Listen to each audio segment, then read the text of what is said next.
Everyone মোৰ YouTube চেনেলৰ নতুন এটা ভিডিঅ'লৈ আপোনালোক সকলোকে স্বাগতম জনাইছোঁ। আশা কৰোঁ সকলো ভালে আছে।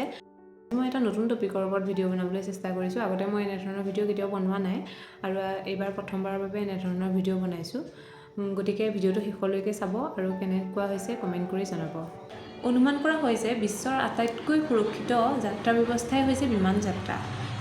কিন্তু প্লেন ক্ৰেছ শব্দটো শুনিলেই মানুহৰ মনত ভয়ৰ সৃষ্টি হয়। আজি এই ভিডিঅ'টোত আমি আলোচনা কৰিম প্লেন ক্ৰেছ কিয় সংঘটিত হয় আৰু কেনেদৰে সংঘটিত হয়, এই দুৰ্ঘটনাবোৰৰ পৰা কেনেদৰে বাচি থাকিব পাৰি, এই সকলোবোৰ এই ভিডিঅ'টোত সহজ ভাষাত আলোচনা কৰা হ'ব।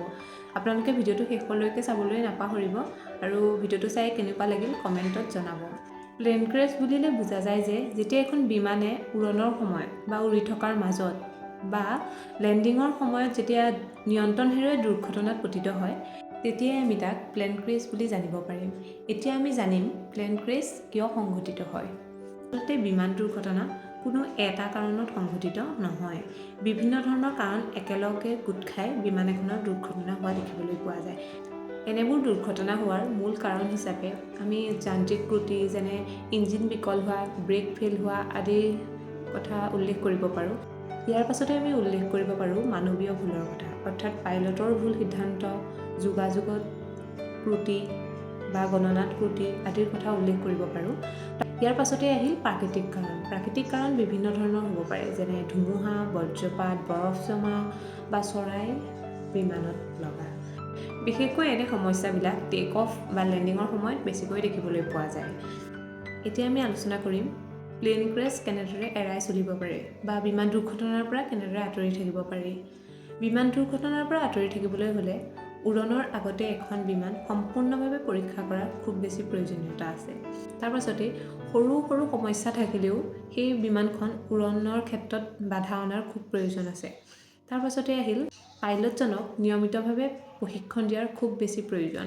এই ধৰণৰ সজাগতাবোৰেই বিমান যাত্ৰাক অধিক সুৰক্ষিত কৰি তোলে।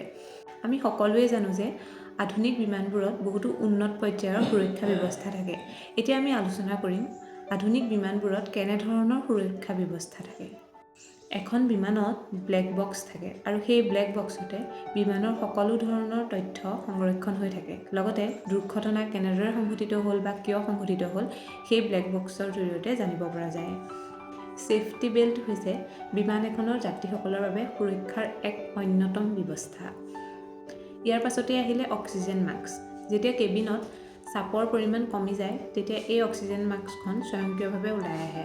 ইয়াৰ পাছতেই বিমান এখনত সুৰক্ষাৰ বাবে থাকে ইমাৰ্জেঞ্চি এক্সিট এণ্ড ছিল্ড, অৰ্থাৎ ই জৰুৰী অৱস্থাত বিমানৰ পৰা বাহিৰলৈ ওলাই যাবলৈ সহায় কৰে।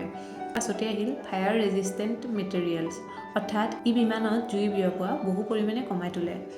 বৰ্তমানৰ সময়ত বিভিন্ন ধৰণৰ বিজ্ঞান, প্ৰযুক্তি বা বিভিন্ন ধৰণৰ নিয়মৰ ওপৰত ভিত্তি কৰি ইয়াক অতি সুৰক্ষিত কৰি তোলা হৈছে। এই ভিডিঅ'টোত মই বিমান যাত্ৰাৰ বিভিন্ন ধৰণৰ তথ্য দাঙি ধৰিবলৈ চেষ্টা কৰিলোঁ।